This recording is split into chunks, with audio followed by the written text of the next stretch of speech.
Then make this mermaid dress. Divide your hip by 4 and then you add extra 10, 15, 20, even 30 inches depending on how full you want the down to be. You can make it 9, it's there for you. Anyone you want to do is there for you. Then after that you start taking your measurement.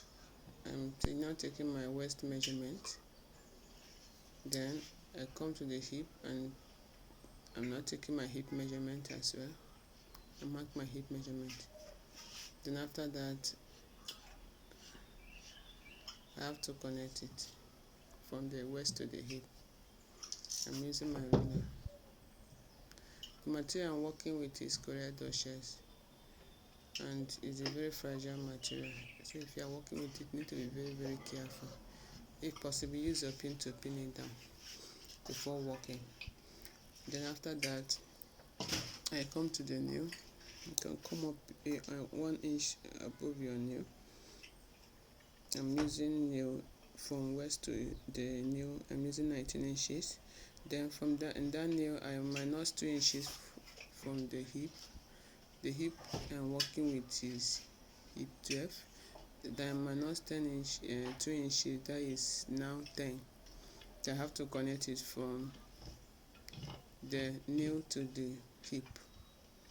Have you seen it? I minus 2 inches from the hip. Then I'm minusing 2 inches from the hip to that nail. So the hip I'm working with is 12. Then the nail, because I minus 2 inches down, the nail is now 10 inches for the nail. Then hip still remain the 12 inches. Then after that I have to connect it from that nail to down. I have to connect it from that nail down.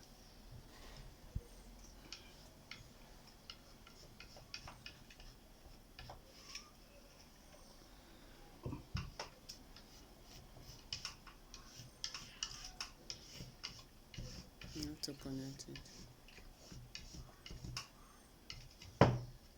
Then you have to curve it very well so it will not be too sharp. You have to curve it very well so it will not be too sharp.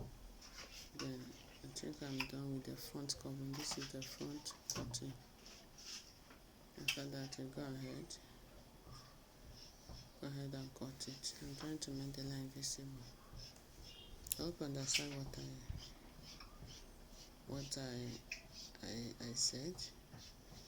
When you come to the nail, you have to minus 3 inches for the hip to the nail. If the hip is 12 inches, minus 2 inches in the nail, that will give you 10 inches. So the nail is 10 inches, the hip is 12 inches. When you come to the nail, whatever you got from the hip, you might not see 2 inches from it and measure it on your nail. I hope you understand it. Then after that I have to go on and cut it out. Please subscribe to my channel if you have not done that. So I click on notification bell. So anytime I upload a new video, you get notification about it. Please. Then after this now we use the front to trace the back. After this we use this to the front now to trace the back.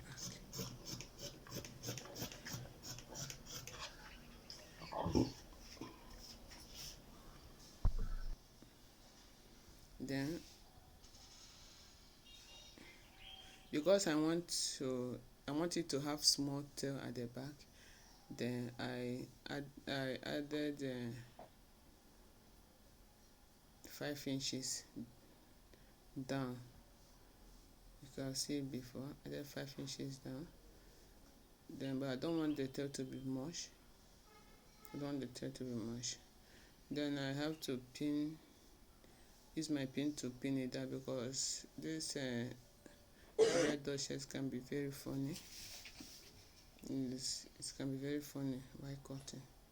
So I have to use a pin to pin every edges down. If you really know that will be a problem. Then you come to the back. I'm taking 2 inches for the zip allowance. You see 2 inches. Then you come to the nail. I now took 1 inch. I did not take up to that 2 inches. Have you seen it? cut the nail. I marked 1 inch from the nail. Then I have to connect it to that 2 inches I marked before. I have to connect it to the 2 inches I marked before. Then from there I have to use my ruler. See how I place my ruler and marked it down. Do you see it? I marked it down. This is where my zip will stop.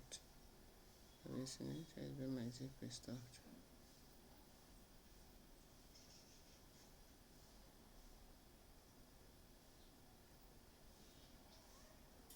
Then after this now, I think it's time to cut it out. Please, if this video is helpful to you, give it a thumbs up. I hope you understand it very well. And I have to make the shock very clear.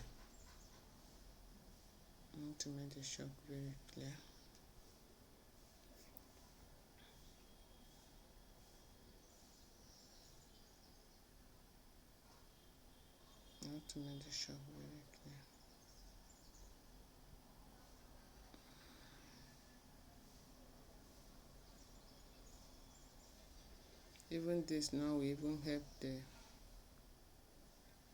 help the hip, the boot to go inside small.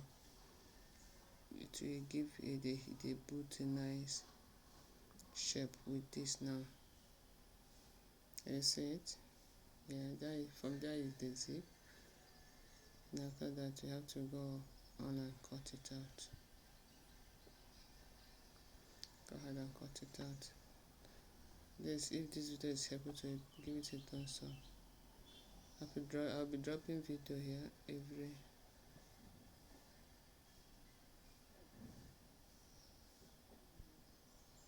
time. Thank you for watching to this extent.